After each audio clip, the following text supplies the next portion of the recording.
Hello, and welcome back to session number 6 in Managing Remotely, the New Normal.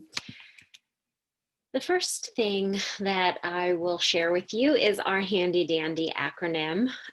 Today, we're going to be talking about the T for technology challenges. Gosh, there's so much that could be covered here, right? But we'll try to hit the high spots.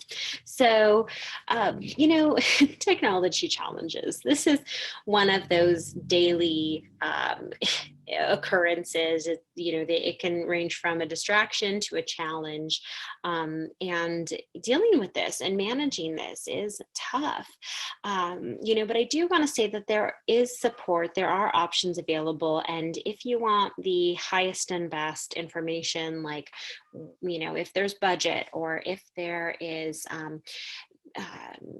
discounted equipment, or if CHR can help with laptops, please do either reach out to myself or Robin Bell in training and organizational development, or reach out to your DA or DR.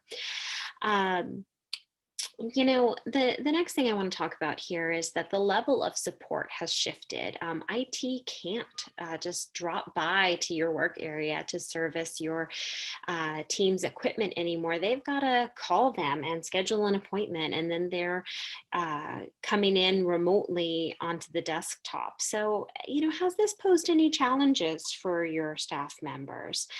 Maybe asking them and seeing what you may be able to do for them to support them can go a long way.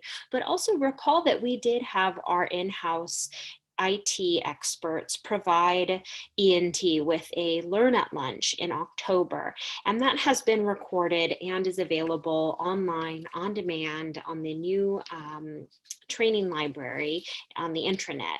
And that is also mobile compatible, so that can be something that hopefully is helpful and relevant at a time like this.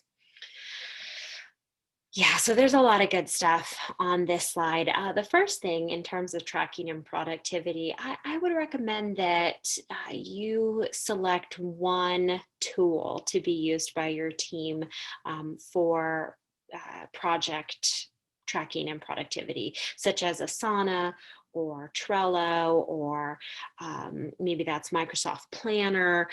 Whatever the case may be, picking one and sticking to it is going to be helpful for your team, because they've got a learning curve if you want to be reviewing work that way. And then the next thing to be said here for productivity is, are dual monitors needed? Do employees need office supplies? What's their printing situation like for those things that just have to get printed in black and white? Do they have all the information they need with regards to the VPN or Microsoft365.com? So again, some of those topics are well addressed in the technology Learn at Lunch that we had, that again is recorded on the intranet. Another thing is the crashes and the updates and the streaming, bandwidth issues, things like that.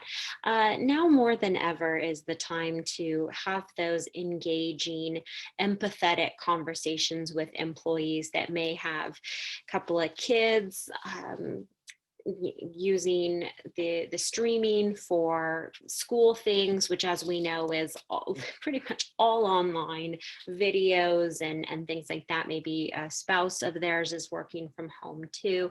And so just expressing concern for that in a positive way, like concern relating having sympathy for their situation and empathy, because you are experiencing all of the above perhaps yourself, can go a long way. So there is at least we're all in this together, and that can be a nice thing to circle the wagons around with your staff members. So you may have to enhance your technology platforms or systems. And I mentioned a few just a bit ago. There's a few resources in the training library on the intranet, which covers some Zoom features and functions and Microsoft Teams. We brought in a subject matter expert on that one. So those can all be useful things for your team. One of the platforms that we adopted just as a department in July was SharePoint, Microsoft SharePoint. And so now the new ENT intranet is hosted there. But there's also a great Microsoft Office suite of resources available, and there is training available online that Microsoft provides for free to its users. So the last thing that I have for us today is to think about the level of comfortability of your team members with remote technology, because that's a very real thing.